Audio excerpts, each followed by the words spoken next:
the Bliss Business Podcast, the show about empathy, connection, and consciousness in business. Today's episode is brought to you by Zero Company, your paid search, social media, and programmatic ad experts. Hello and welcome back to our Empathy Expansion Kit episode. We are focusing again on empathetic responses to criticism. I'm Sakach here with Tullio, Siragusa. Hello. Today we're talking about best practices for receiving and responding to customer feedback and criticism in ways that demonstrate an understanding and some appreciation. And in our last Empathy Expansion Kit episode, we touched on this a bit, but we wanted to dive deeper because it's really hard to cover in just 10 minutes, some of the important areas here. Tullio, so this might be hard to do, but is it important for businesses to reframe feedback as a gift? Yes, absolutely. There's some businesses that you're going to get, like we mentioned in the last episode, you're going to get positive and negative feedback depending on who you're dealing with. And especially high volume type of businesses. Let's just highlight one, for example, moving companies. If you've done any research on moving companies, the reviews are all over the place.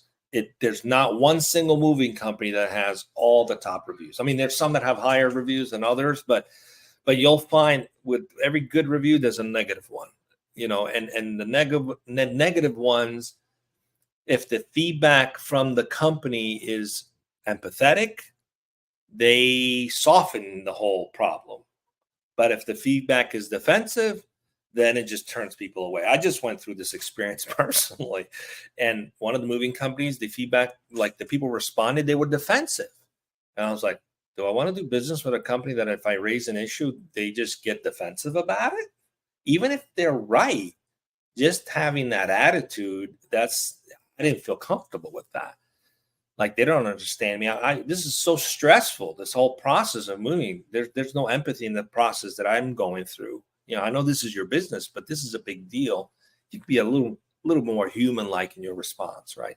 So, and then the company that had, we're so sorry this happened. Let us make it right. Here's what we're going to do. That felt more like, wow, these genuinely understand that things can go wrong, but they're going to try to make it simple and easy to solve it. So the way you respond to criticism, it can be a gift, the criticism. The way you respond can turn into a gift, or it can be a curse. The way you respond can be a curse.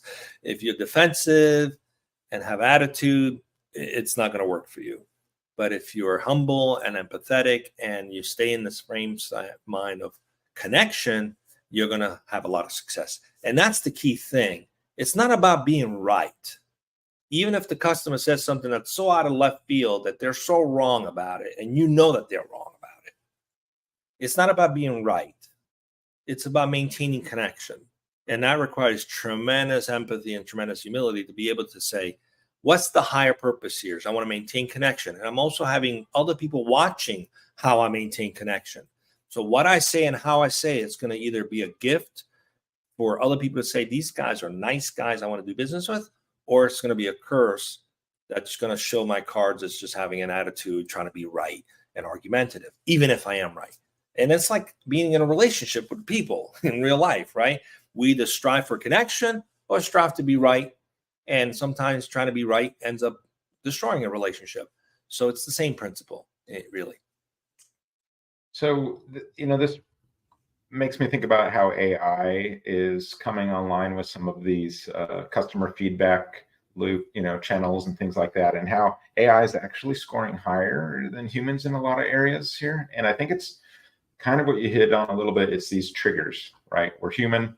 And there's really three key triggers here. So you've got this truth trigger, this first one. So it's when we believe the feedback is wrong or unfair, we're just, we're going to get defensive about it, right? So maybe that moving company was just getting defensive because it was either wrong or unfair.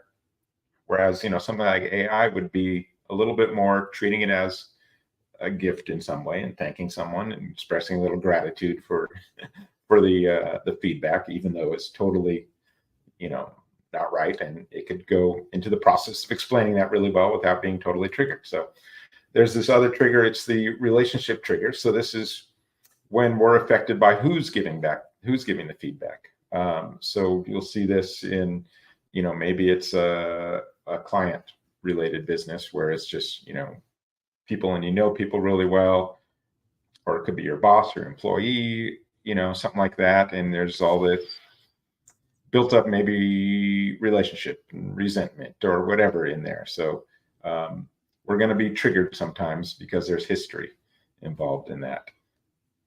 Then there's this identity trigger, this third trigger. So that's when feedback threatens our sense of who we are. So like if someone, accuse you, Tullio, that's, you have no integrity, blah, blah, blah, in whatever your moving company business.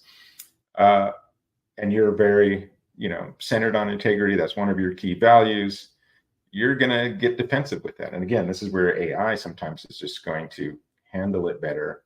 It's not going to come out swinging or punching or being defensive on it. And so I think on the human side of things, this is where we get into trouble in this area. We're not thinking of it as a gift. We're just, getting ready to go in the boxing match and trying to exactly. And I think you hit the nail on the head on AI.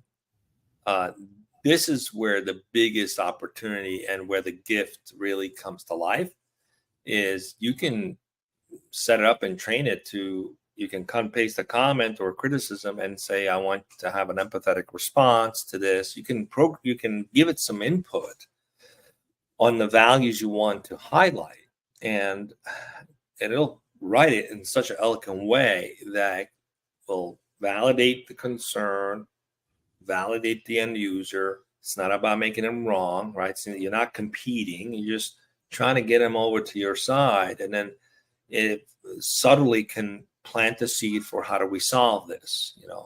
I'd like to suggest these 3 steps. We're going to contact you offline. Let's try to solve this. So it's if you find yourself, even as the owner of a company, if you find yourself getting triggered, then use the platforms that are available. Use AI, right? Because AI is not going to know whether you had a bad morning or a good morning. They're not going to know if someone made a comment that triggered some trauma that happened when you were 12. It doesn't have any of that history. And it doesn't feel anything that's been triggered based on some historical something that we need to heal, right? So it has the ability to stay neutral, and it has some nuances programmed on how to reply in a way that's empathetic. And half of the time when you read it, it's like, yeah, that's really the way I want to say it, but I don't feel like saying that right now.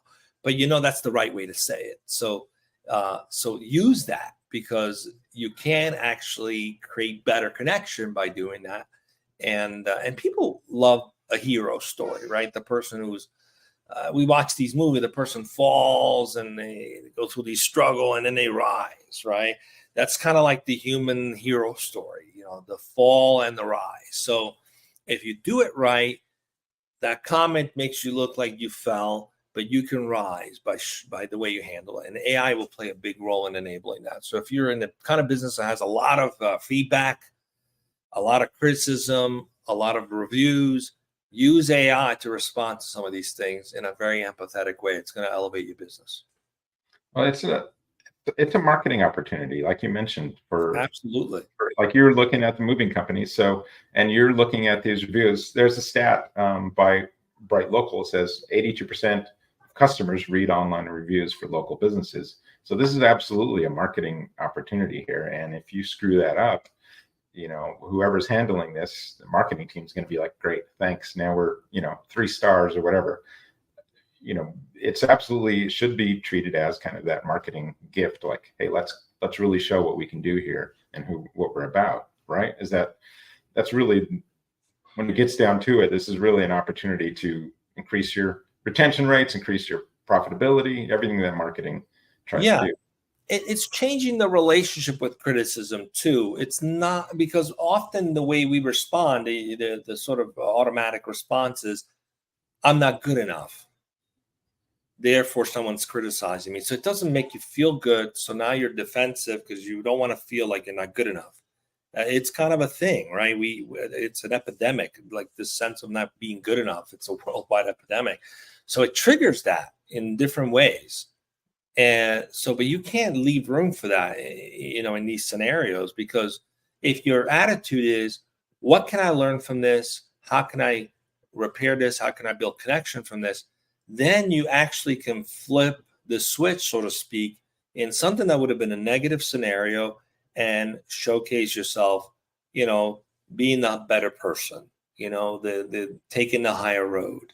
And people respond to that very positively, because we're humans, we're going to mess up. Not everything's going to go perfect, but how we handle ourselves makes the big difference. So it is absolutely a marketing and a sales opportunity. And the mindset is, oh, we have a bad review, we have to defend it because it's going to hurt our business. No, what's going to hurt your business is being defensive. What's going to help your business is using that as an opportunity to showcase that you care, that you're going to do something about it, and take notes. Don't just pay lip service to it. Go and make the changes necessary, and then come back and comment. We took this seriously in the past 6 months. These are some of the things we've implemented to change this, and go and be proactive about it. All that is an opportunity to enhance the brand, not diminish the brand.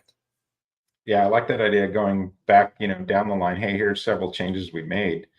If I'm reading that, I'm like, oh, wow, this company is really taking it seriously. And so if I do have a complaint or something in the future, they obviously are showing that they care about that.